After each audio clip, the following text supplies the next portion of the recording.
Hi guys, and welcome back to another episode of Fallout 4 Modded, A Lucky Clover. In the last episode, we took the adventure through Ivy's mind because she had a little meltdown when we assaulted the Brotherhood, and now Clover got through her first part of her Hi. mind, met the AI that was controlling Ivy. But the AI unblocked all her memories, and now I think we are in one of them. So without further ado, we need to talk to Debbie. I have no idea how Dogmeat got here. I mean, we are in the simulation, right? But yeah, he's here and he comes with us now. So let's talk to Debbie. Hey, pal. I'm starting to remember stuff now. The other one, the computer. I think she's gone. Mm-hmm. And now, I can remember all sorts of things. My mom and my dad, my brother Jack. They're all dead, aren't they?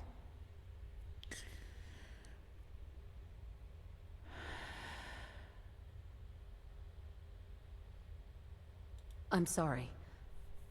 What do I need to do? I think we need to do the same as we did before. Whenever you found a computer or a holotape, it was like I started to remember more. I remember stuff now. Like my mom and dad. Raiders came and killed my dad. Then my brother Jack, he left.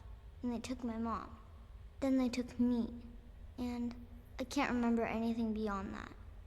Okay, this is the other place I was telling you about. There are raiders here. They keep me from leaving. And there's this woman. I think she's the boss. She's just like the computer. She's Ivy, She's huh? stopping me from getting out. They call her Mercy. Yeah, it's But Ivy. I think that she's me. Mm-hmm. Only when I grew up. But if she is me, then why would I stop myself from getting out? Fuck, I'm so confused right now. Maybe you can help me get out of here. There should be a way to get out of this place. I'm sure of it.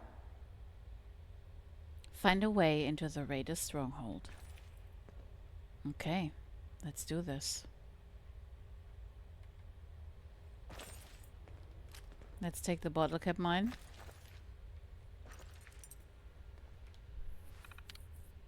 One true boss. He thought that because they call me Mercy, that I would be a soft target. 14 years old, blonde girl. I did trust him, at first. A raider needs allies. It was the first lesson I was taught, but when he touched my shoulder, I knew what he wanted. He didn't even see my knife coming. Afterwards, they killed him for it. And I earned some respect. Just wait till I'm old enough. I show them who's the fucking boss around here. He tried to seduce me, first time we met. Sweet Michael. He reminds me way too much of Jack. Since I told him that he's the spitting image of my brother, we've been friends. Hanging out for weeks now. We raided some settlements together at first, but yesterday we got the drop on a group of those power armor crazies from the Enclave. They were no match for us. Michael is so happy with his new power armor, and I have to admit, he does look pretty cute in it. Michael is dead. Those fuckers from the Atom Cat's garage sold him a faulty power converter. The guy said that his son was supposed to get one for him from Rivet, but the kid went off on some great adventure instead. And now my best friend and surrogate brother is dead. A big hole in his chest, where his heart used to be. So I went to the Atom Cats and I burnt them. I burnt his garage and all his power armor suits. I burnt his family and his friends. Then I burned his wife. And then I burned him. No one fucks with the disciples of mercy.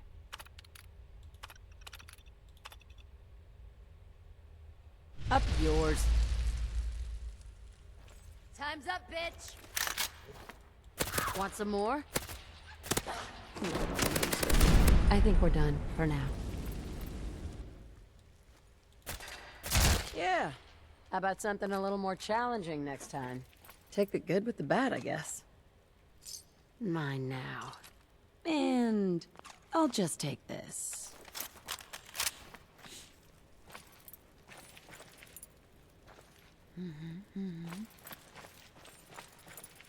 Let's check every corner for notes or something. Dear Deborah, I know you don't understand it right now, but one day you will, I hope. I had to leave. I had to seek revenge. I know you think that I am your brother, and truly I am, but there's so much more you need to know. Things that I promised Mother I would never share with you. And it's all of her lies that made me leave. I know who's behind all of this, and I'm going to find him and kill him. It's the only way that all of us will be safe.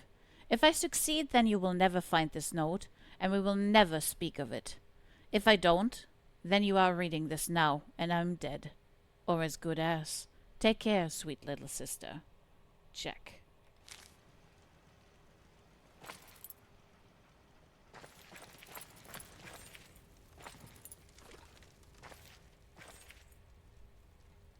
Come to Mama.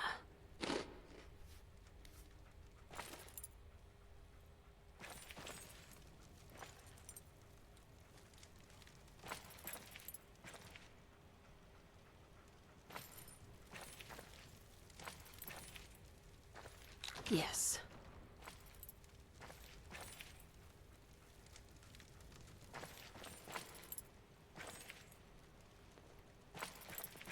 Debbie? Well, hello. Now that you're my friend, I think King Pelican's hiding. I wish you were here too.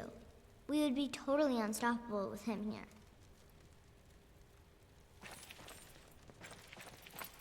I guess her imaginary friend. Memory Archive 428A. 428A. Mercy's a feisty little bitch. She insisted on being called Debbie, but I think I've beaten it out of her. Whether she likes it or not, fuck, she makes for good raider material. When old Luger tried to take her for himself, she sliced his cock clean off. Not even I had that kind of nerve when I was her age. I hated Carl at first, for assigning the kid to me, but she's growing on me, and I'm gonna make sure she be the toughest raider there is. Foxy. Things are fucked right now, here in the capital wasteland. Ever since that water business, things haven't been the same. I miss Michael. He would know what to do.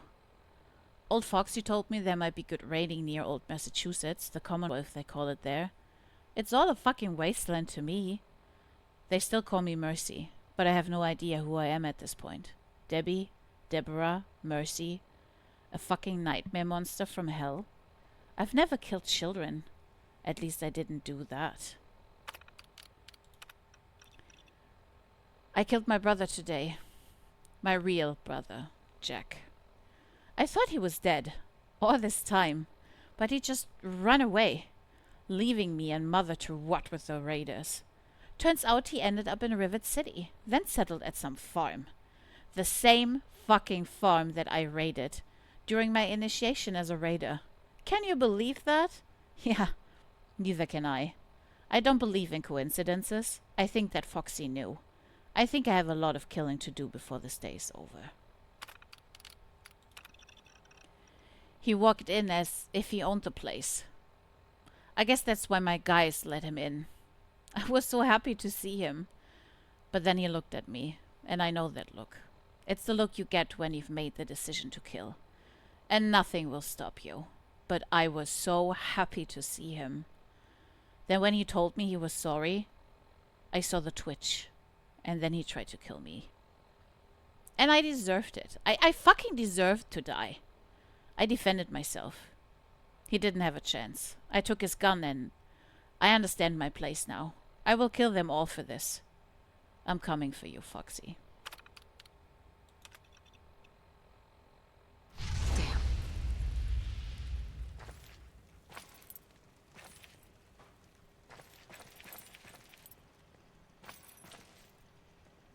Okay.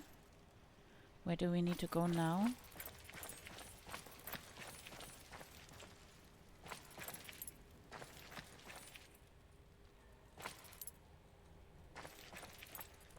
What the hell was that? Good riddance. Good riddance to that scum.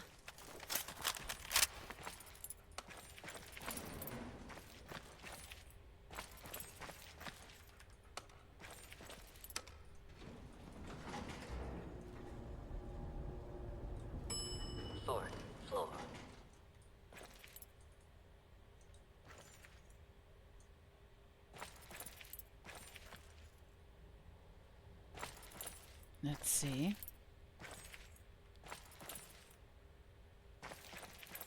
Inaccessible. Okay.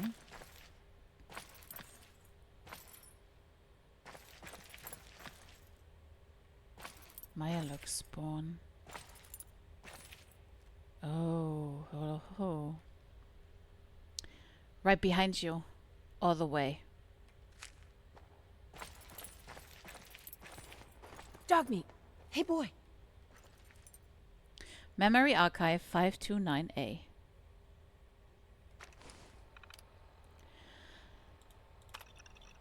I'm taking my best people to the Commonwealth. There's bound to be a shitload of stuff there. It will be a long trip, but I'm sure we're going to manage it. When we return, I'll have established a raiding route all the way into Old Boston. The Disciples of Mercy will spread across the entire fucking continent. We tracked an old guy with some weird kind of robots to a place called MedTech. We're going to hit it. We spotted some ghouls, but I don't think there'll be an issue if we sneak in at night. If Takahashi can reprogram those bots, it would be a great bonus. I can't trust anyone after losing Michael, and I could use some of those bots as personal bodyguards. Everyone's dead. It's all my fault. My legs are busted. I've been shot in my stomach. I have no idea why the old guy let me live. He took me and took care of me, saved my life. Then he talked to me all evening. I screamed and I yelled at him. I explained in calm detail what I would do to his body after I killed him, but it was like he didn't even hear it. There's something very strange about this place. There's something very wrong with him. It's been a week. I lost my legs. I don't know anymore who I am. Am I Mercy? I call myself that, but Stein? He made me remember Jack, my mom, Dad, and now? Now I don't know if I want to be a raider any longer. But my gang, they're counting on me. Who I am kidding?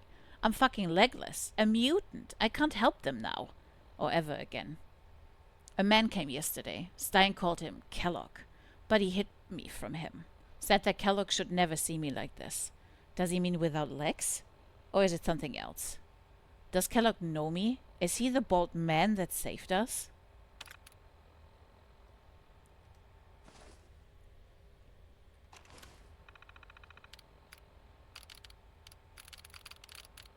Oh, that is, yeah. That is a lot. Should I don't know, should I mean, it's Ivy, right? I mean, it's, yeah, okay. The hands felt warm and comforting as they pressed against the blanket, as they pressed the blanket around her body. Her voice soothed, always inspired a great sense of awe within Deborah as she listened to her mother's stories. None of them came from children's books or comics. None of that existed anymore now, so when it was time for Deborah to sleep, her mother would tell her stories about the animal kingdom and all the animals that existed before the war. And the little rat didn't know what to do, her mother said. It was stuck in this tree. Jack chimed in, having pushed himself onto the bed at Deb's feet. She looked at them both in awe. But won't his friends help him? The birds? Debbie asked, almost panicked. They were still with the bears, her mother said, feeding Deb's awe and immersion. And then? Jack asked. The fire kept rising and rising, higher and higher, and the little rat was forced to keep climbing up and up until there was no more tree to climb. He'd reached all the way to the top. Oh no, Deborah said. And the fire was becoming so hot now, Jack said. Deb's mom slapped him gently on the wrist, whispering, "Don't scare her." What happened then, Mommy? Deborah asked. The poor little rat couldn't hold on any longer. His little paws lacked the strength, and he had no wings to fly with. Oh no, Deborah said again. And he let go of the tree and started falling down. The flames were all around him now, and he was sure that he would die. She almost whispered now as she told the story to her children, the story that Jack already knew but had always loved when she told it to him. And just when all hope was lost, he suddenly felt that he was lifted up, Up, up, high into the sky, she pointed up, forcing Deborah to follow her arm and look at the ceiling. He came, Deborah shouted. Yes, he came to save him, her mother said. I'm sorry I'm so late. We had to let the bears do the honey traps before we could come to you, the pelican said. But the little red didn't mind at all. He was just happy that his pelican friend had kept his word. And when the little red looked back, he saw how his bird friends were already putting out the fire by carrying water with their beaks from the lake. The end. Daisy smiled as both her children hugged her. And they put out all the fire, right? Deborah asked. Yes, all the fire. And everything grew back really quickly, just the way it was, her mother answered. And now it's time for bed. Oh, Mom, please, just one more story. Tell us about the bunnies again, okay?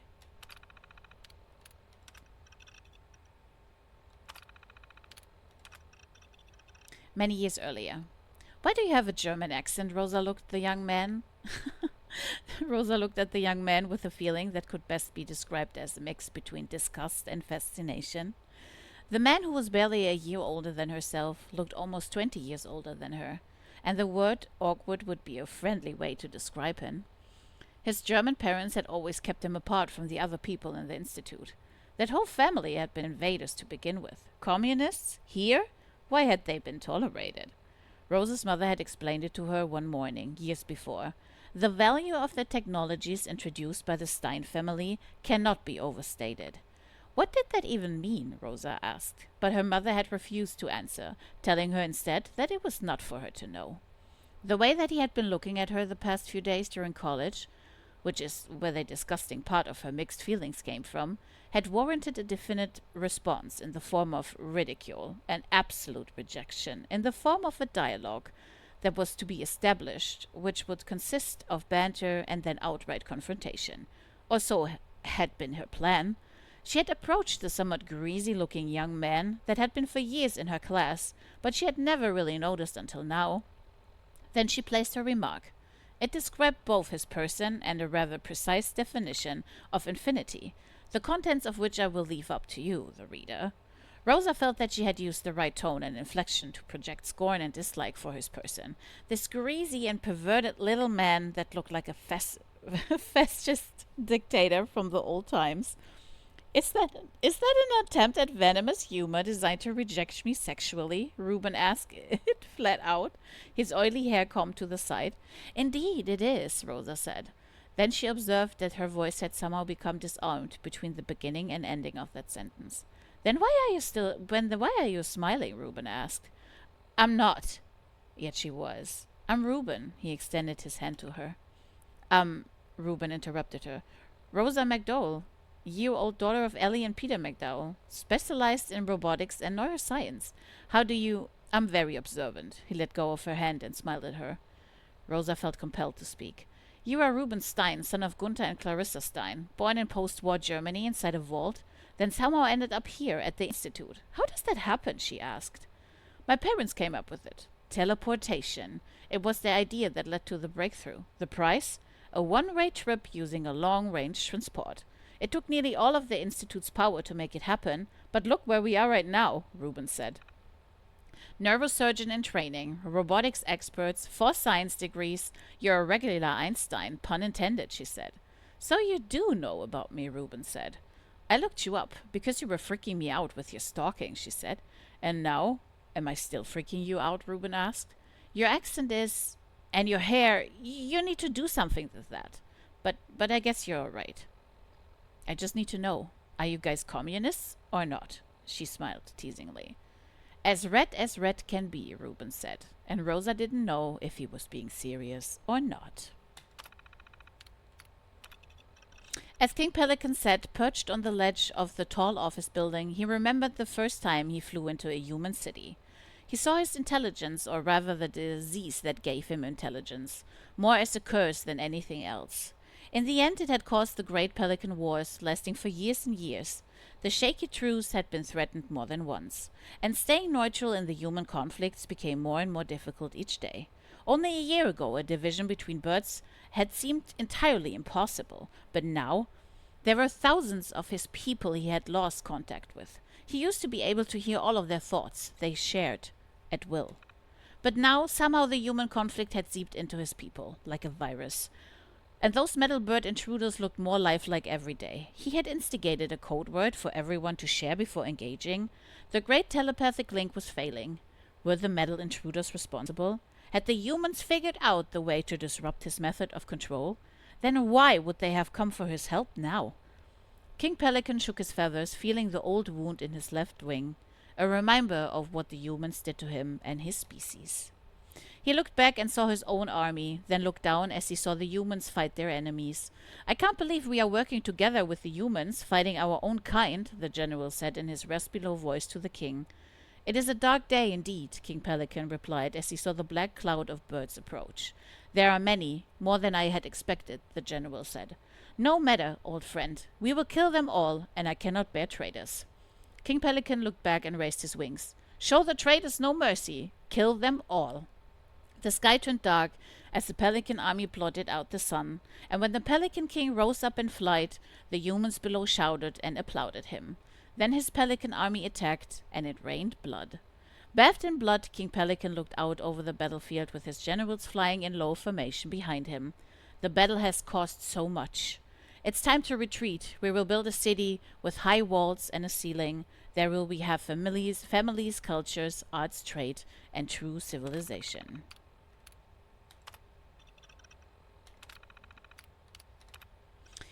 He has it bad. Hoss. Graben looked at Daisy Ripper. She was second in command and in a group of mercenaries led by a man named Kellogg. The group was a mixed bag. Raiders, loners, survivors, and mercenaries from Rivet City. Some from Vegas and other major settlements across the remnants of the U.S. Kellogg himself a complete unknown to the entire team, except for Daisy. What's up? She was never really that impressed by Graben's panicking. But he had a talent for stealing and picking logs that was unmatched in the wasteland. He's pissed something fierce, ma'am, Graben said as he bowed. Daisy looked at his polished pipe pistol. He was always fidgeting with the thing, to the point of it failing too often. Stop bowing, you blubbering idiot. Just tell me what's going on. A big job. He's saying he needs you now, and we gone bloated otherwise. Daisy said as she picked her custom-built Ripper and hooked it up to her belt. Let's see what needs killing today. Kellogg had been quite convincing in his speech. It was clear they were going after some bad people. So she had not shown remorse. Why would she? As she ripped the head off her victim, it popped with a disgusting noise and then rolled onto the floor. Daisy followed it until she saw it land at the feet of a young boy, no older than 4. Behind him, his 3 younger sisters. When she looked at the children and realized it had been a setup all along, a ruse to kill the wrong man, leaving a family fatherless, Daisy let the Ripper slip out of her hands onto the floor. Don't look at that, kids. It's all right. Here, look at me into my eyes. No, don't cry. It's gonna be okay. Where's your mommy, huh? She tried to console the kids and let them outside as she heard the little boy say that they had no mother and they were alone now. 1 year after the kill. This can't happen. Kellogg looked at Daisy and shook his head in dismay. It's happening, and it's been happening for 23 weeks now, Daisy said. I have a family. A daughter, he said. You should have stopped visiting me here. She touched Kellogg's face and looked at him. This needs to end, Kellogg said. Jonah can never find out. He must believe it's from him. How has it been with him? Kellogg asked. What was duty became something else. We respect each other, and he's not half bad in bed, she smirked. Kellogg rubbed her belly. I want to meet him when he's born. Can you arrange that? Kellogg asked. Her. It's a her. I just know it. After Jack, I know how boys feel. And no, she must never know you are her father. I understand, Kellogg said. What will you name her? Kellogg asked. I don't know yet. Kellogg looked at her pleadingly. Name her Deborah. For me. It's the one thing that I ask of you. Daisy nodded. We will take good care of her once she's here. You have my word. We miss you. I mean, the crew misses you, Kellogg said. No, they don't. The crew hated me. Yes, they do, Kellogg admitted. I missed you too, but this was my only choice. I still see their faces, those kids. It was a mistake, and we took care of everyone involved, Kellogg said. We can never undo what we did, and it will catch up to all of us at one point, Daisy said. I may have a way out. You could come with me. There is a player we had not considered yet. You could come with me to join the Institute. Deborah would be safe there. Daisy smiled. You know I have no place there. When Kellogg received word that Deborah was in danger 3 years later, he knew it would take him too long to reach Daisy's home. He went so far as to commandeer the whirlybird and force the pilot to bring him to the farm under gunpoint. And when he opened the door, he saw his daughter for the first time. In a white dress, she sat on the floor, parts of her foster father's brain in her hand, tears wiping the blood off her face. Raiders were on top of Daisy, who, despite her agility and experience, was overwhelmed by the sheer number of men raping her. Jack was on the floor. A young Raider girl was carving some kind of gang symbol into his chest. Kellogg didn't even have to think to react. It was as if the gun was shooting itself. Enhanced by Institute technology and advanced targeting systems, the Raiders seemed to all be shot simultaneously. In a large thump, their bodies fell to the floor at the same time, limbs and blood spraying through the wooden form, thickening the red mist of blood that already occupied the small space. Jack whimpered as the young Raider girl fell over him, blood spraying from her throat as she tried to scream or speak. Kellogg couldn't make it out. He was furious rage, confined in absolute panic over seeing his daughter. Deborah, there she was. He had almost failed in saving her. When he was done, the little girl just stared at him, the large bald man that saved her mother. "Will Daddy be okay?" she asked, as she held up parts of the brain and showed it to Kellogg. He shook his head as he looked at Daisy. She was cutting up one of the wounded raiders in a rage that he only knew her to have when she was still working. Will King Pelican come to heal Daddy?" she asked her mother. Daisy stared at Kellogg, then wailed at Jonah's body. "You should have released me from my oath. I could have prevented this. Look at my babies," she screamed, her naked body covered in blood and bruises. "This is my fault," Kellogg said as he gave Jack a stim pack before grabbing his sewing kit. "I don't know what I'll do without him. He was my anchor," Daisy whispered as she looked at the body of Jonah. "I'll make sure this never happens again," Kellogg promised. "Go away and never come back," Daisy said. Kellogg looked up at her, then saw Jack regain consciousness. "Do you love your family, son?" he asked him. "Yes, sir, I do, sir," Jack stammered. "Then take this and use it to protect your family. It will always serve you, and no matter what you do, keep your sister safe." He gave his weapon to the boy, then turned around and left.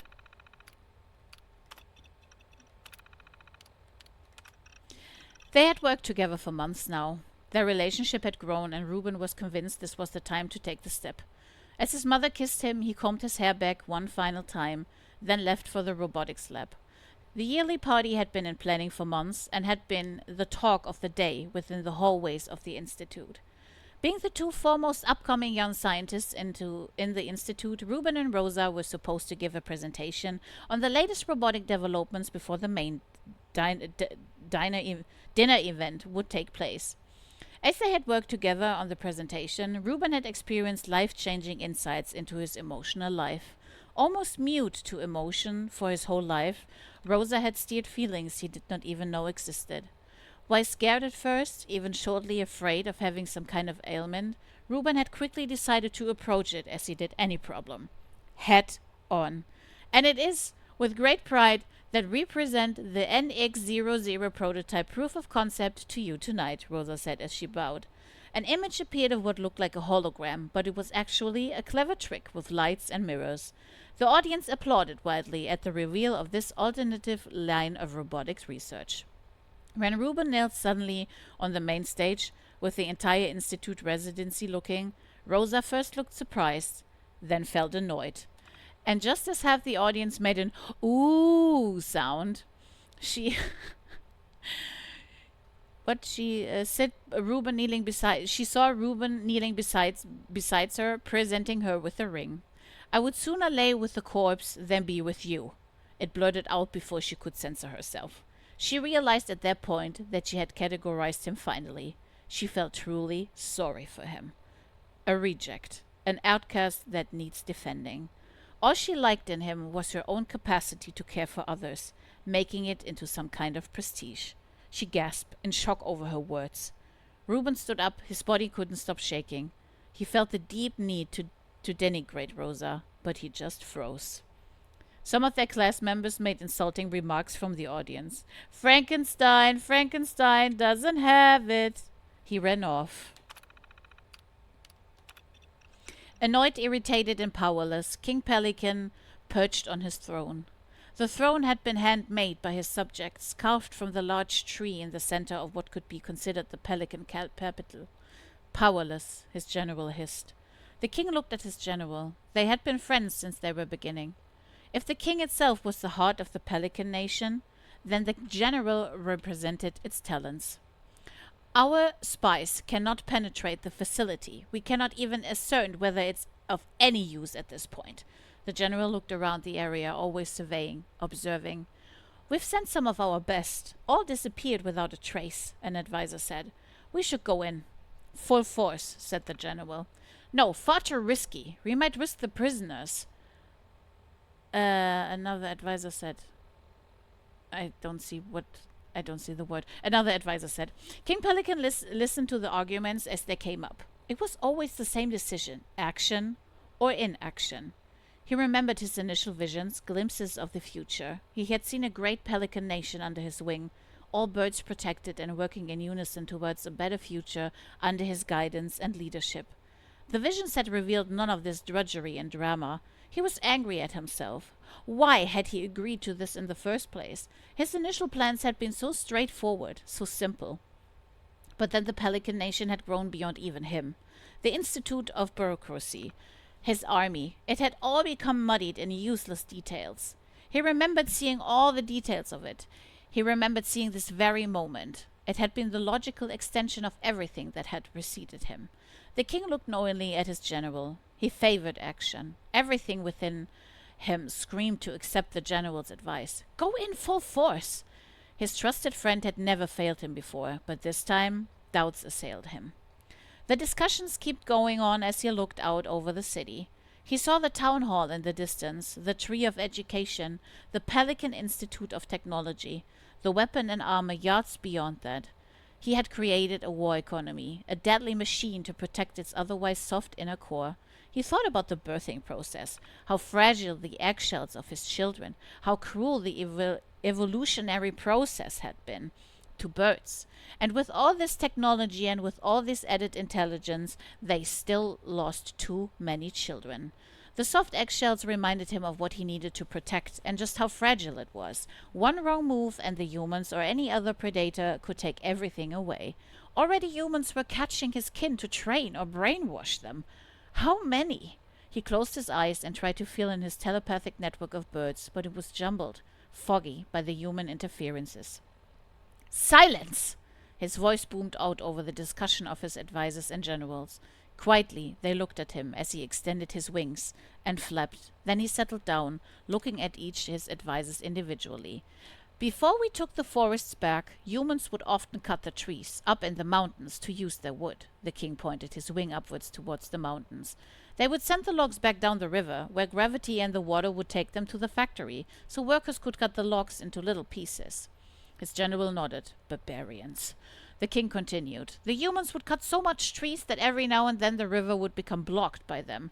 This caused the river to become clogged with tree logs and production would stop. Sometimes it would take days to clear out the blockage. His advisors looked at him questioningly. What was this have to do with saving the prisoners? The king breathed deeply as he looked at the faces of his advisors to let the words sink in. Sometimes special humans were called. These humans had a certain talent. They were called key loggers. The human would look at the hundreds of different logs in the river, then he would point at the one log that caused the blockage. Removing that log would solve the entire blockage and all logs would continue to flow through the river again. His advisors were confused. They knew there was wisdom in the king's words and they were picked to listen and observe, but understanding failed them. The king looked out at the weapon and armor yard. How many weapons were forged today, he asked. 12,000, my lord, one of his advisors named Ovi said. 12,000, the king repeated. And how much armor, he asked. 4,500, my lord, Ovi said. The king looked at the bird, fed from grain, his feathers hardly ruffled, a scar across its beak. He remembered this one. As a young bird, Ovi had been part of his death commandos. Now he was part of the bureaucratic machine, overlooking weapons and armor development. Suddenly, profoundly disturbed, the king realized that where humans had their religions, the Pelicans had only known warfare and territorial expansion. Yes, he had been right to claim territory for the birds. He was convinced. But the price? He had done nothing but follow the visions that the Pelican god had showed him. He had seen them clearly. This city, this throne, he had all been there in the vision. It had lacked details, but it had all been there. He knew he was still following the path he had created. Thank you, Ovi. Perfect works always, the king said. Proudly, Ovi shook his feathers, perching up with new pride. What do we do, king? The general asked. We find the key log, the king replied.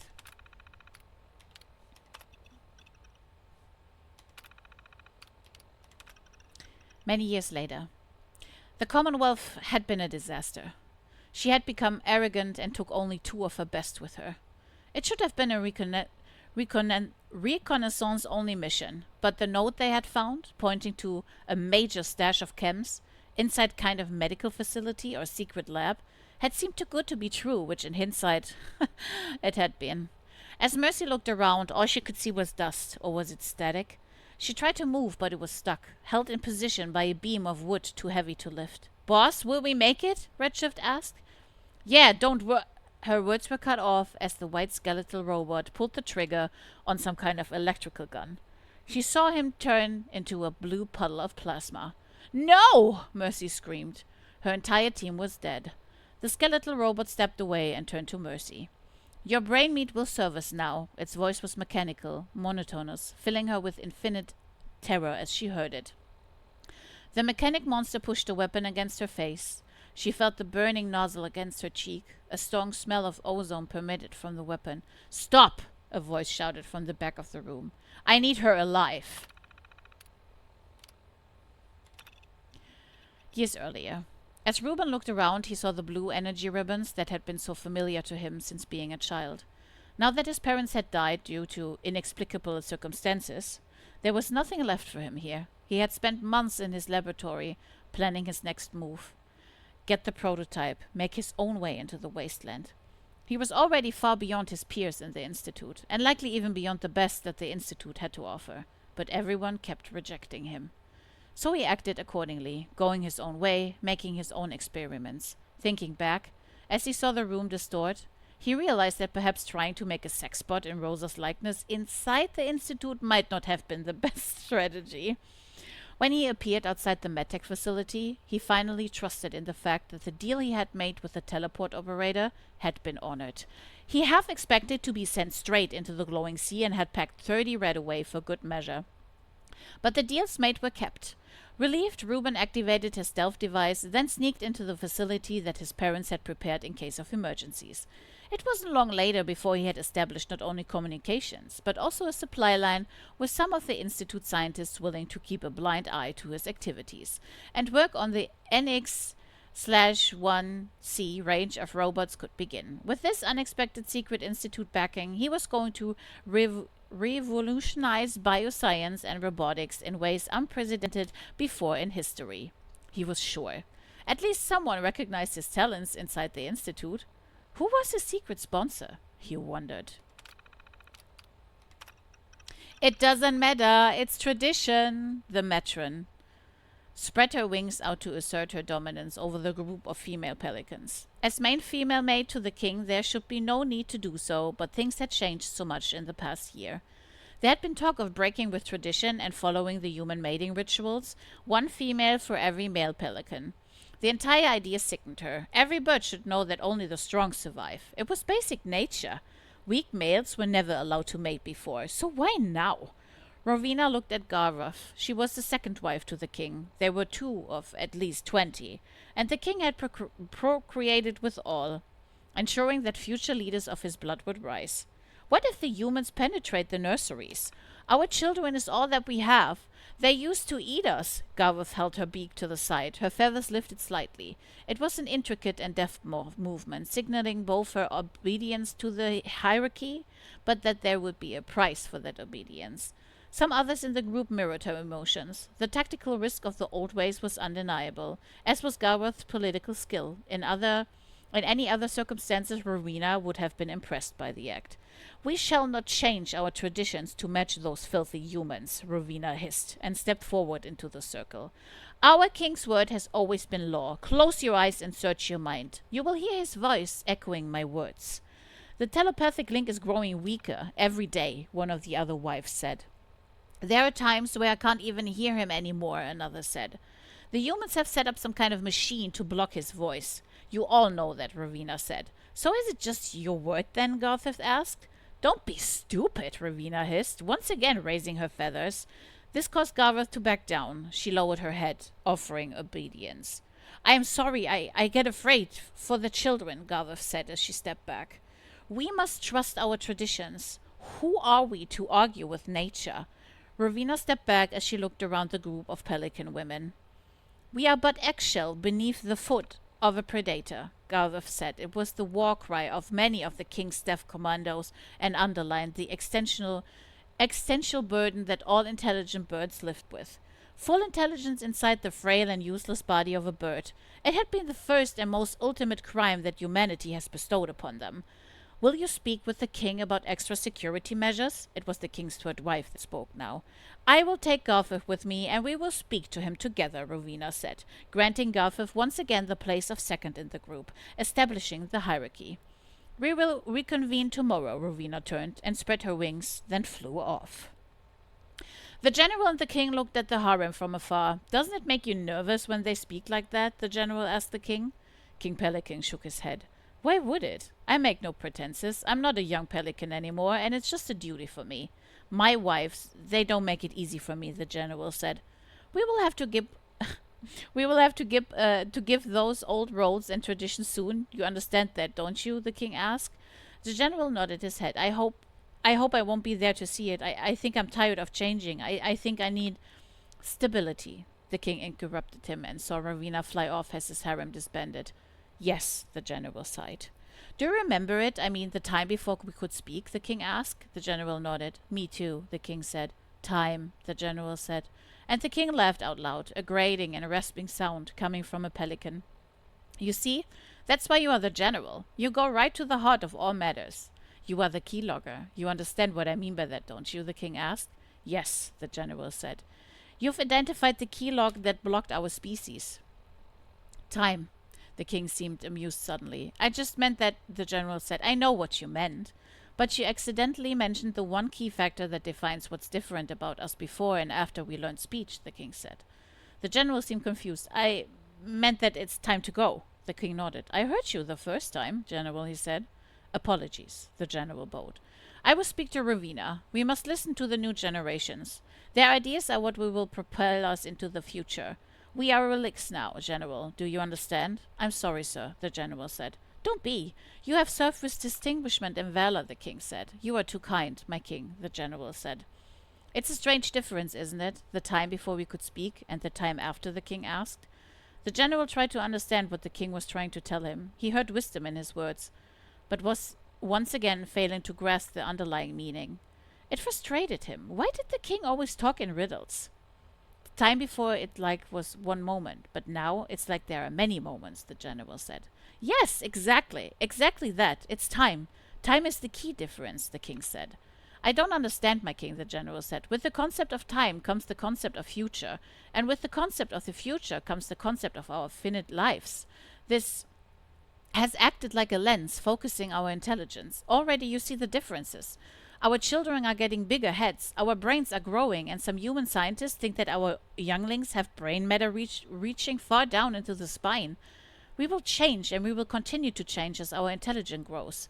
And the key factor for our intelligence to grow is time, because of our understanding of time.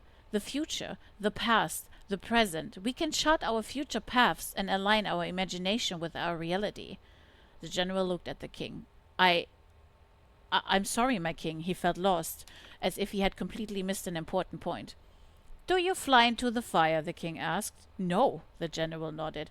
Because you know that it will burn, the king asked. Yes. And before we could speak, it wasn't knowledge but fear that kept you from flying into the fire, wasn't it? Yes. So before we had only our emotions to guide us, hunger, fear, sex, we felt an urge and we acted. I remember, the general said. It's interesting that we do remember that time. For all accounts and purposes, we shouldn't be able to. It's like flashes, the general said. Like one big moment instead of many, the king said. Yes. With knowledge of the future comes the fear of death, the king said, finally coming to his point. And suddenly it clicked for the general. You are the keylogger without knowing it, the king said to the general. You plan the best strategies. You have a better talent for strategical planning than most humans. That's why you are the general of all my forces, the king said. I understand, the general said. Good, good, the king said. Now consider the proposal of the young again, in light of what you have just learned, and ask yourself, do you still want to maintain tradition? The general looked at the king and felt that something fundamental had shifted in his understanding of reality. It made him feel weak and small, but excited at the same time. We should change our traditions as they propose, he finally said. Yes. Yes, we should, the king said. Many years later. Her team had died only hours before, and she was badly wounded. As Mercy looked at the man that had called himself Dr. Stein, she felt something that she hadn't felt in a long time. Deborah, she said. It's a beautiful name, Reuben said, trying to conceal his German accent as well as he could. I haven't spoken it out loud since I can remember, she said. Why do you call yourself Mercy when you have such a beautiful name, Reuben asked. It's because I show none, Deborah said. But now, she looked down at her legs. It's understandable, given the circumstances up top, Reuben said. Up top? Deborah asked. Hard to explain. I'm not really from here. I used to live below the ground, in a kind of institute, he said. And how did that work out for you? Deborah asked. Not well, Reuben smiled bitterly. Looks like we're both in trouble, Doc, Deborah said. She was still bleeding too much. Call me Reuben, please. I insist, he said. Okay, Reuben. You can call me Deborah.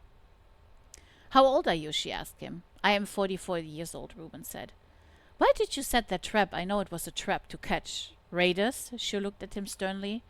I needed your brain, he said. That robot, he said something about that. What kind of sick shit are you doing here? She asked him. Deborah, we need to talk, he said. First answer my question. I am creating a prototype robot, meant as a companion for humans. What does that mean? Deborah asked. A companion robot, but it needs a brain. We've kept trying to integrate, but the brain needs more. It needs organs to keep it healthy. Without them... What are you rambling on about? Deborah asked. Stop talking and I'll save you, Reuben said. For 3 long weeks of painful agony, Reuben tried to save Deborah. It wasn't so much remorse. He just killed dozens of his subjects, as it was a deep fascination for this ruthless raider boss, who was deep down just an angry girl, trying to hold on in a completely hostile world. Without having been there, it's impossible to describe the bond that slowly formed between them. Each night, for hours, they would talk. No, confess.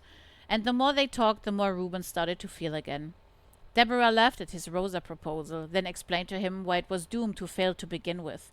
She gave him hope and made him laugh. In turn, Deborah learned much about herself, speaking about things that she had never spoken about before. Without Lex, she realized she would never be a raider again in her life. But there was more, in those 3 weeks, more than long talks, moments of agony where Deborah clung to life, with Reuben fighting to save her, with all his knowledge and experiences. There were moments, small looks, eye to eye, when another storm had passed, shivering of lips, a hesitant word, holding hands, tiny moments to make them realize how much alike they were, deep down, the same kind of humor, the same kind of drives and needs. But Reuben only looked sad and defeated in the past few days. What is it? Deborah asked. You are dying, and what I'm working on might be the only thing that can save you. Dying? But I feel good. I can't even feel my legs. It doesn't hurt at all. That's because most of your spine was crushed, your nerves torn, all the way up to your 12th vertebra, and subsequently, you have an infection in your blood that's... Well, it's going to kill you either, he teared up. 2 or 3 weeks at most, he said. These last weeks are very special to me, Deborah whispered. And to me, my love, Reuben replied. I've done everything I can. I don't know how to save you. I'm so sorry, he started to sob. I had it coming, the things I did. I'm at peace with it. You have gave me something far more important than my life, Deborah said. Reuben looked questioningly at her. You made me remember who I am. Nothing can take that away from me now, she said before coughing up more blood. I love you. I want to save you. I can save you. He stood up, arms raised, then pointing towards the robot body in the glass display. He turned and started to plead. Let me save you. I can put your brain into a new body, a body that will never die. What are you talking about? Stop. Really, stop and come here. She pulled him closer to the bed by his hand. Reuben leaned towards her. Closer, she said. When he was close enough, she gave him a gentle kiss on his lips. I would rather be burned alive than be turned into such a monster, she said. He backed away, shocked, and looked at her. I lied, he said, and a tear fell from his cheek. It's 2 or 3 days, not weeks. Deborah looked at him and smiled. Then her eyes rolled backwards, and as her body went into shock, and she lost consciousness. Wingfly looked at his new shining armor. His second wife had polished it the entire night, making sure the human markings were removed from the battered iron.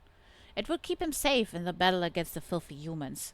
Dawn had just set in, and the sun was coming up low on the horizon. The air smelled fresh and clean, high up on the skyscraper where his platoon had landed.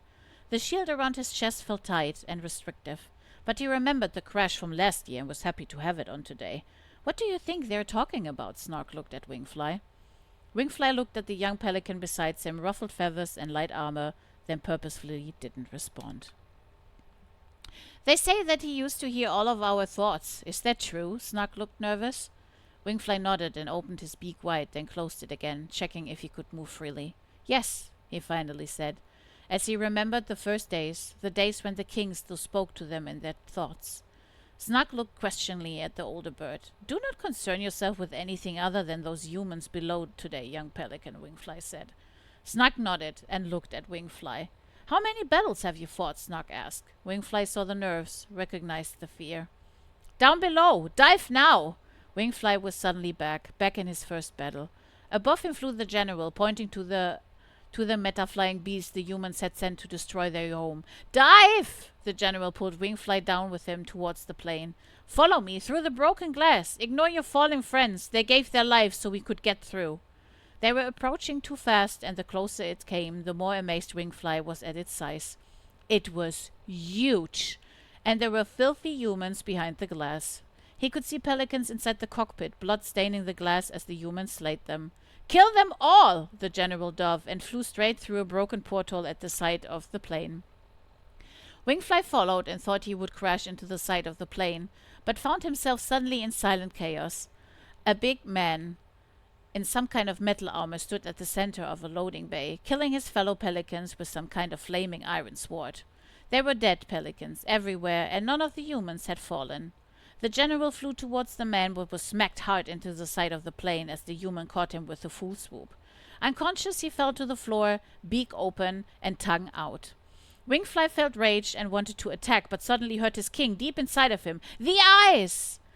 He leapt up and saw how the human raised his flaming sword, then flew past him, circled as he felt the flames miss his wings by millimeters, then turned mid-air and bored his beak straight into the man's eye socket.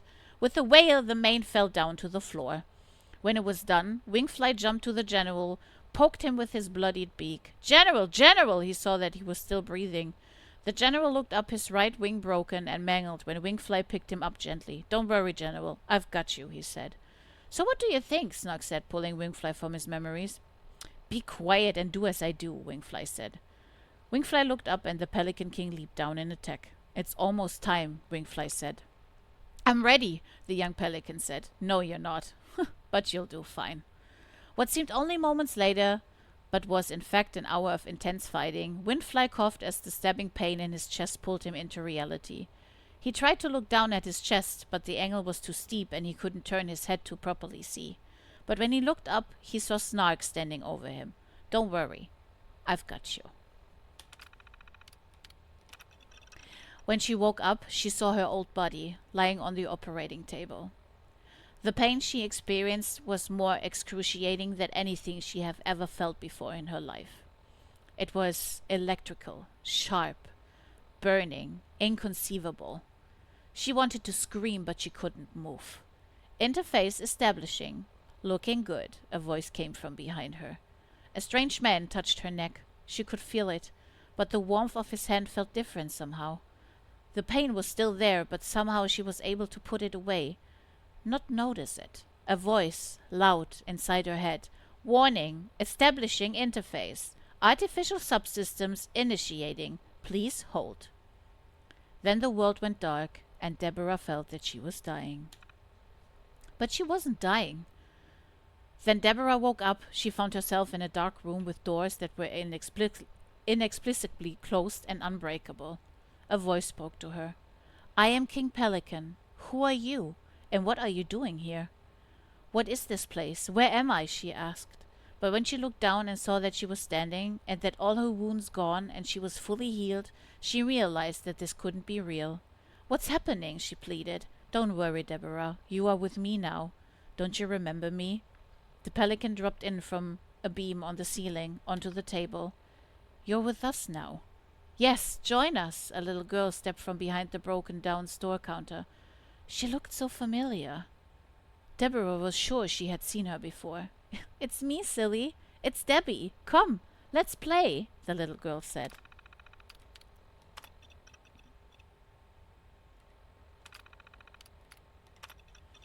Rowena looked at the nursery and collapsed on the floor, wailing. All the children had perished. Hundreds of eggs huddled together in warmth and safety had been smashed. Many were missing, no doubt taken by the humans. When Gareth flew in to see what was happening, she couldn't believe her worst fears had come to pass. Rowena got up and hissed at Gareth. You were right. We will not speak more of it. Have the king sent here. Gareth bowed, shaken and upset. She had never wanted to be right. Why hadn't the king listened? Why hadn't they changed the traditions? I had been Rowena. She was sure of it. Rowena had convinced the king to block the proposal. When King Pelican saw Gareth, he could read her mind. Then his heart broke. No. He leaped up in the air, causing Gareth to hold and hover. All of them, she wailed. No, the king shouted and flew off to the nursery. But he had already seen the memories within Gareth's mind. Why was Rowena blocked from him? Why had she shielded her thoughts? But when Rowena finally did open her mind to her first true husband, her voice overwhelmed him. Revenge. Her voice was so loud that it caused the king to lose his balance and drop on the floor in front of the nursery. Awkwardly he got up, ruffling his feathers. All right, Rowena, we'll have it your way. War it is. When the news spread of the human attack on the nursery, the abduction of the children, not thousands but millions of birds assembled at the Pelican City. It had not been this busy since the first days of the war, when all the birds had been freed. All sat quietly as they stared at the king, and when their voices finally opened up to him again, he felt the Pelican God's presence for the first time in years again. I thought you had abandoned me, dear God, the Pelican King whispered. It's time for one more test. Then your battle can finally begin. The Pelican God's voice was loud in the king's head, reverberating through the minds of all other pelicans and birds in the area. They shook their heads in pain, acknowledging the awesome presence of the Pelican God himself. We are tired of fighting, my lord. When will the blood end? I wish to protect my people, not send them to their deaths, the Pelican King wept. The general had never seen the king like this. He felt a cold chill running down his back and knew that there was something different about the king. Something unreal. But when he looked, he saw the clouds break open. Then beams of light as they descend on the king's back, glistening in his armor. It looked like the Pelican God himself blessed him. The Pelican King spread his wings and flew up. To battle. The human city was overwhelmed by the birds. Millions of birds, led by King Pelican's army, attacked the unsuspecting humans and their petty lives. They had no mercy. Human skulls were crushed, their children impaled with angry beaks, their bodies mangled by armored wings and armored claws. The king remembered his promise to the human leader: for each bird dead by human hands, a human would follow. 9,747 humans would die today, the exact amount of eggs destroyed in the clutch. He looked down and saw the humans panicking in the streets. Several blocks further, the humans were advancing in their armored suits. They had searchlights and robot drones, specifically designed to kill birds. Forwards! The king's voice rasped through the clouds of blood on the streets. Focusing his army, they spread across the houses, laying in wait for the humans and their robots with fire and weapons of metal. But once close, the humans halted and turned off their searchlights. A human began to speak. Great King Pelican, please, we beseech you to stop the fighting. A great misunderstanding has occurred. Please listen to us. The king growled and landed on the roof, close to the man speaking in some kind of device that amplified his voice. We have 4,322 more humans to kill. Why should we listen to you? The king demanded. We were not the ones that destroyed your clutch. Our enemies have infiltrated our countries and your city, and they have killed and taken your children, so you would destroy us. But we are not your enemy, they are. The king listened as the man spoke, and in his heart he knew it was the truth. Why should I care? A human is a human. You are all treacherous, filled with words and lies, he shouted, but his heart was already convinced. No. Why had the Pelican god betrayed him so? This was to be his final test, and he failed. These humans were innocent. What would you have us do then? Kill your enemies? The king demanded. And the man invited the king to speak once again with the human leader in the capital of the United States of America. A war is coming, one that is beyond you, the president said to the king. The king looked at the man. You are less afraid than you were last time. What gives you this new strength of character? The king rasped. You are mistaken. It's not that I'm less afraid of you. It's that I'm more afraid of what's coming, you see, the president said. The king looked at the president and saw truth in his eyes. I am sorry for killing your kind today, the king admitted suddenly. We have all done bad things, the president said, looking at the king's wing and armor. It's made from the first human I killed. He was trying to set my people on fire, then he took off his helmet so he could better aim for me. It was his undoing, the king said. I know the story well, the president said. Why is it beyond me, the king asked. There are bombs. Bombs that can destroy whole countries. Hell, they could destroy the world, the president said. And will you use these bombs, the king asked. Yes, the president said. You or your enemies, the king asked. In the end, it doesn't matter, the president said. So, war is coming, the king said. No, it's already here, the president said.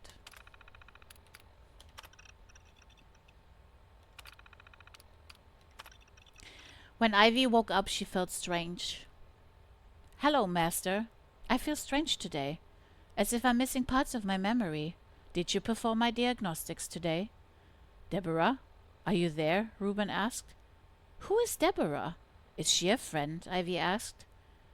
Who are you then, if you're not Deborah? Reuben asked in frustration. I'm the NX2C pleasure bot, at your service, but you can call me Ivy, she said. Ivy? Reuben asked. Yes, Ivy asked. Where did you get that name? He demanded. I like it, so I decided that it's my name. Do you want to have sex with me now, or shall I activate my regular customer routines? Ivy asked. No, not with you, Reuben said. NX2C command override shutdown. Ivy sat sack down as her body shut down. Reuben looked at the thing he had created and sank to his knees. I have killed you, and I will never forgive myself for it. The end.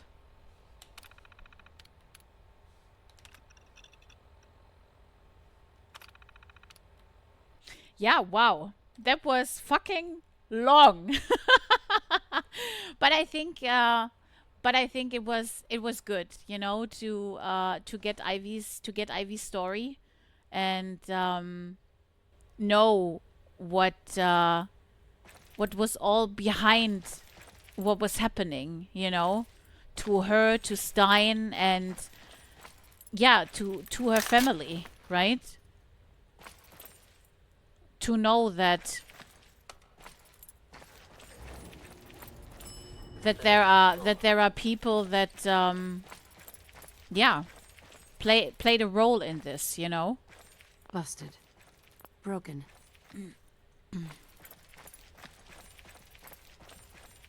Okay. So I think that was it.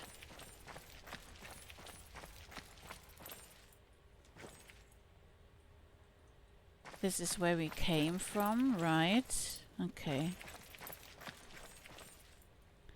Then let's see.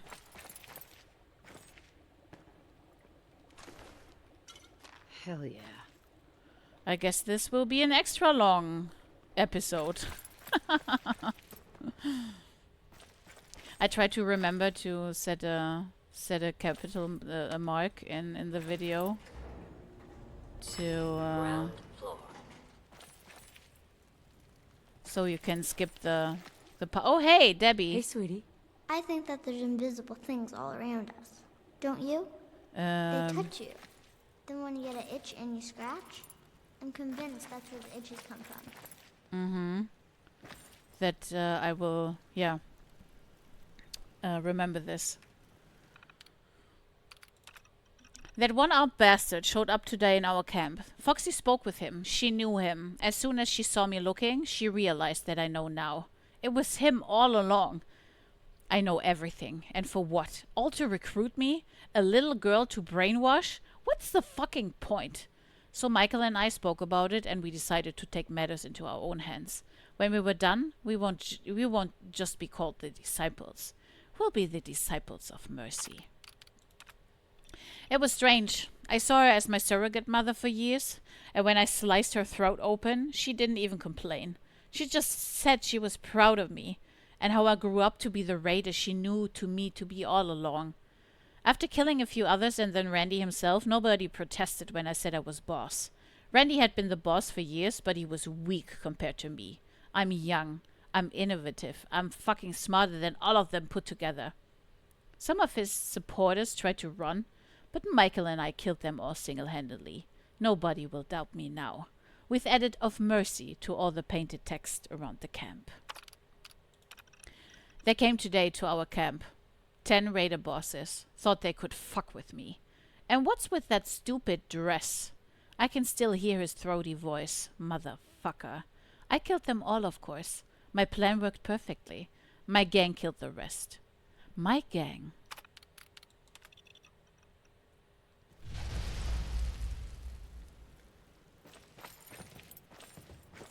Doggy is still here.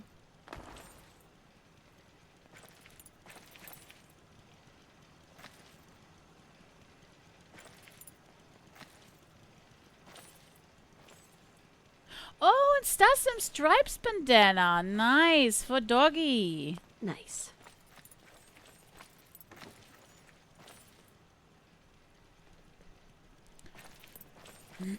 Just a sec. I need to drink something after all this reading. What's new, kid?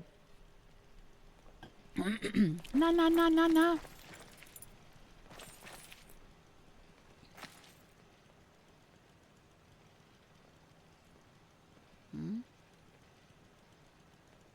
Burn textbook.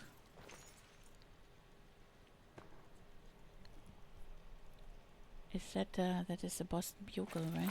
Okay.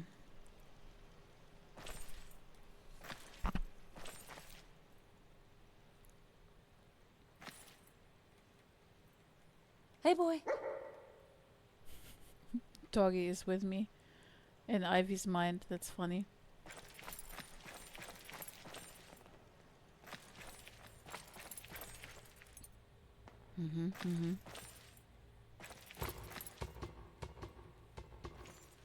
That's just the protect one, right?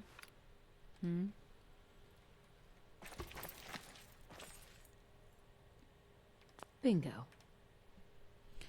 I'm a pool of blood in the shape of a girl. I'm the tree that grows hollow the more that you take.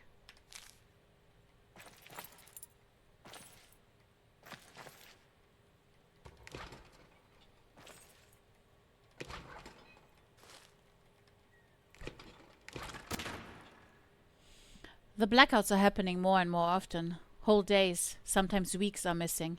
I know he's not real. I know he's just messing with my head. He says he protects me when I go to the dark places, whatever the fuck that means. But when he told me about Mercy, fuck, I'm so fucked up. I know she's real. I've seen it with my own eyes. One day I was a raider in a gang, just called the Disciples. A few weeks later I wake up and everywhere it says the Disciples of Mercy. Suddenly I'm raider boss. Foxy is dead. That bitch, she deserved death, but like that?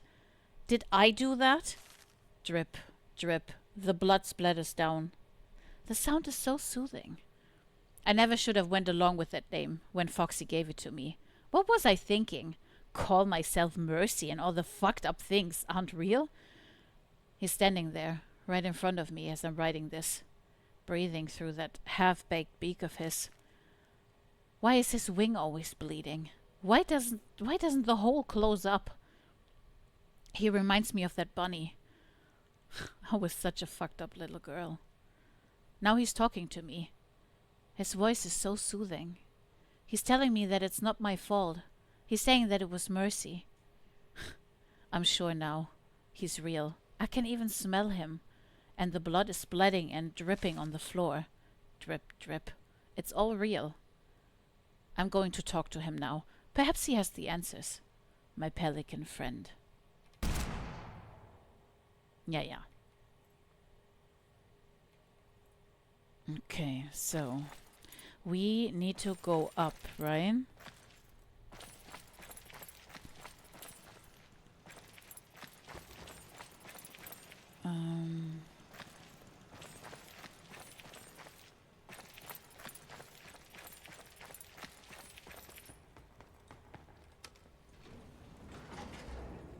So I guess we Third floor. I mean, we were here before.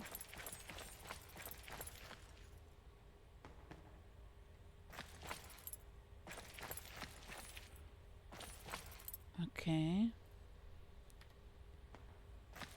Now it says down. What?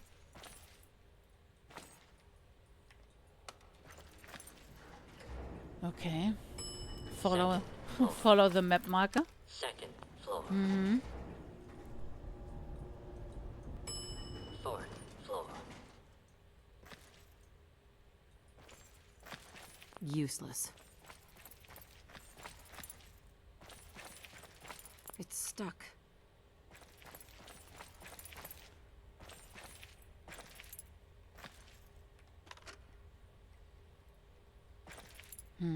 Okay.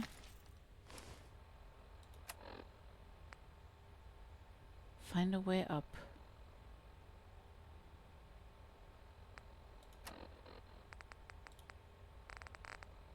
What was the... It was this one, right? There it is. I needed to commit it to memory. There's Ivy. There's Deborah. Hey, kid. Debbie, look. This is you.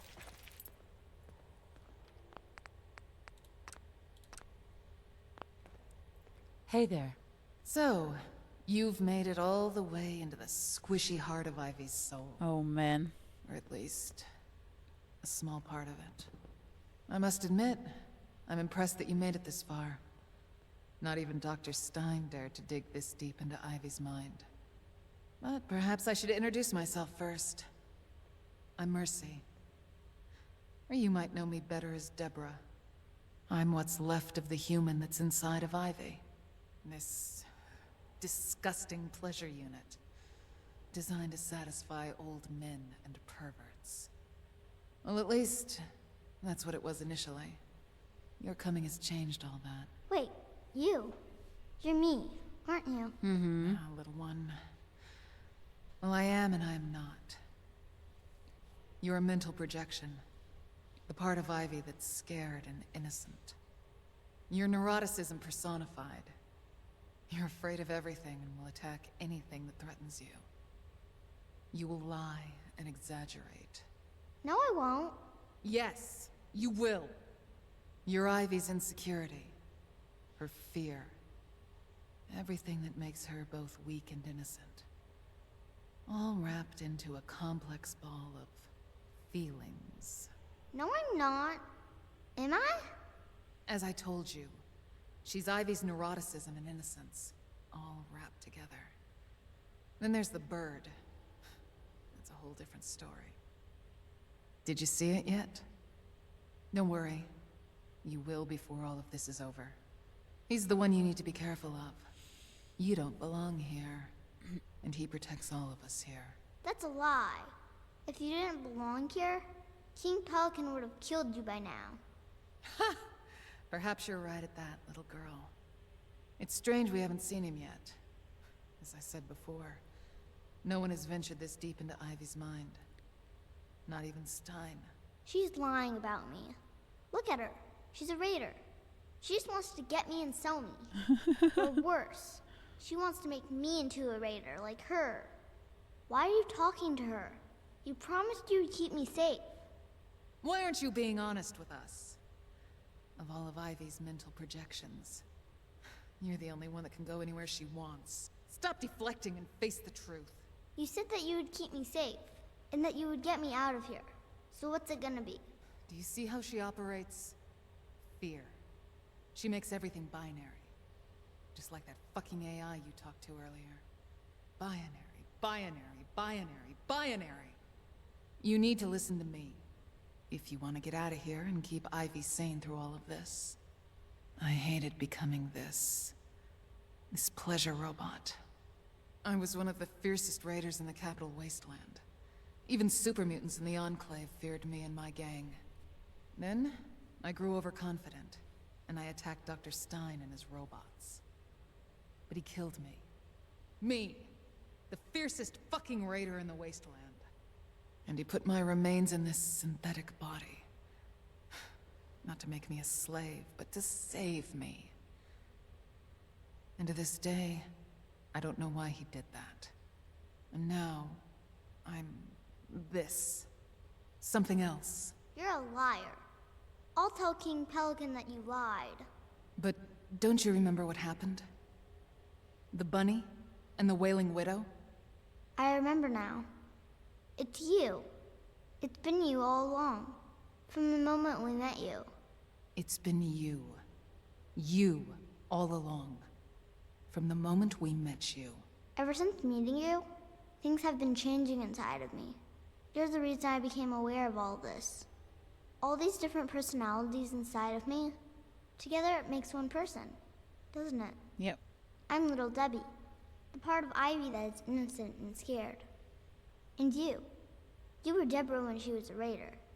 And the AI, she's the computer parts inside of us. Or me. Yeah, now you're getting it. We're all one thing in here. We all work together to keep Ivy safe. And with your help, we've unlocked a big part of Ivy's past. Thank you so much for this. We will treasure each memory you have unlocked. King Pelican is ready to see you now. Yes. You did good. He's ready for you.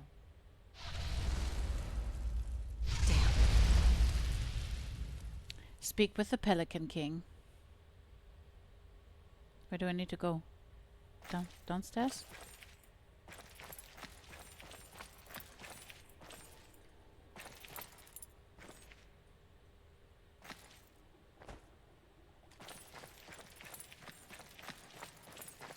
Wait, huh?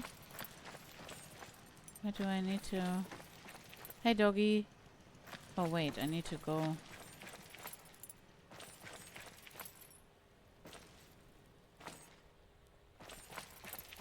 To go up again?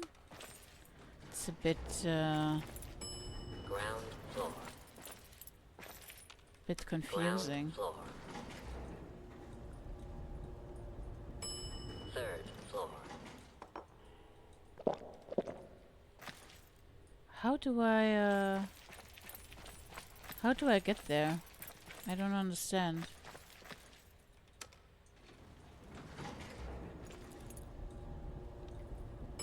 Second floor.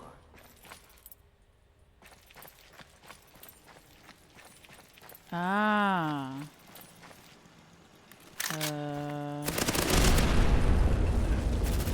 Wrong place, wrong time, pal.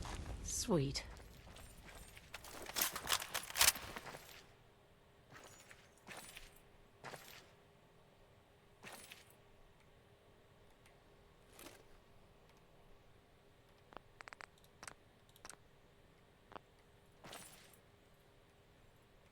So, you've made it this far.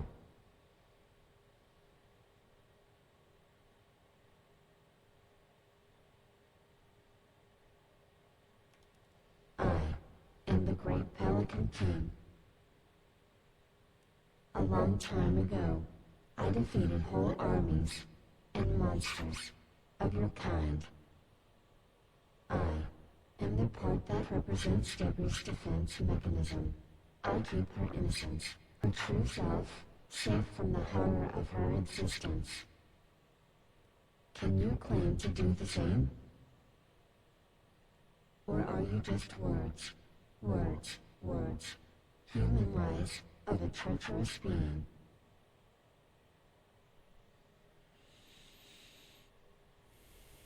What do I need to do? Since Deborah was little, I have protected her. When she was scared, I was there to save her from the monsters. Now that you are here, something has changed.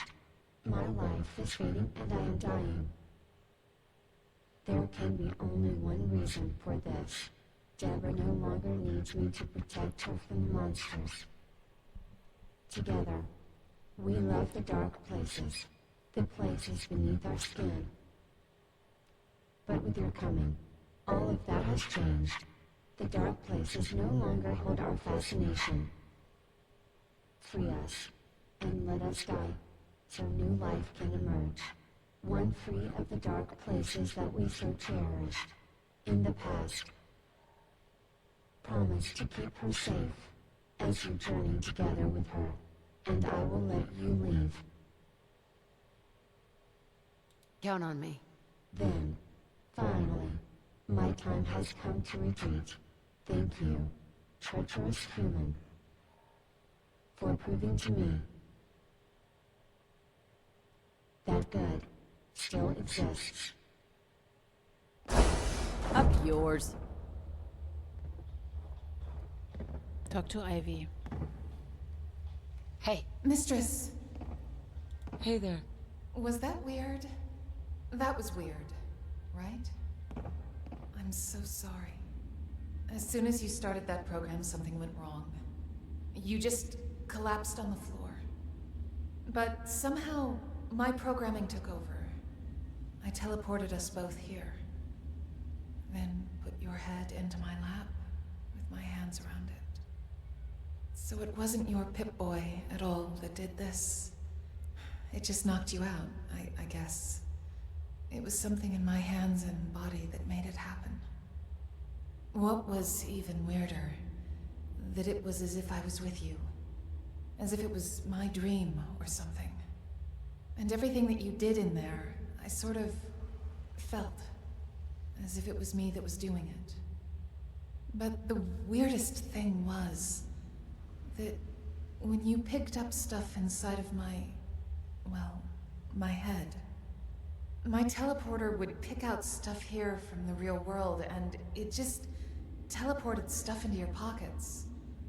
Shit. I'm so sorry for putting you through that. My memory archive recorded everything that happened to you in there.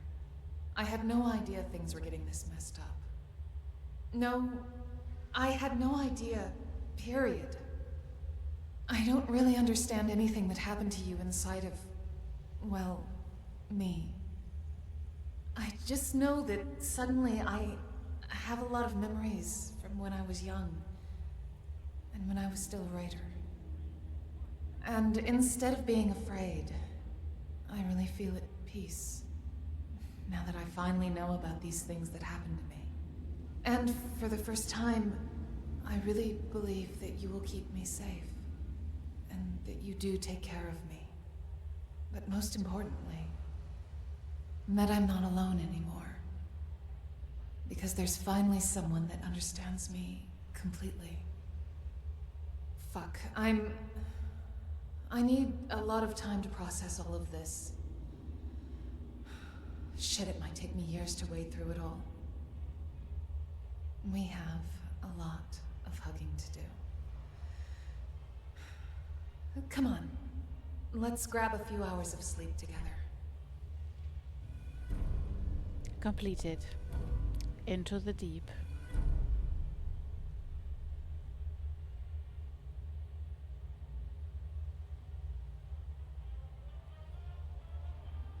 Guys, thank you for being here as always, and I'll see you in the next one. Bye.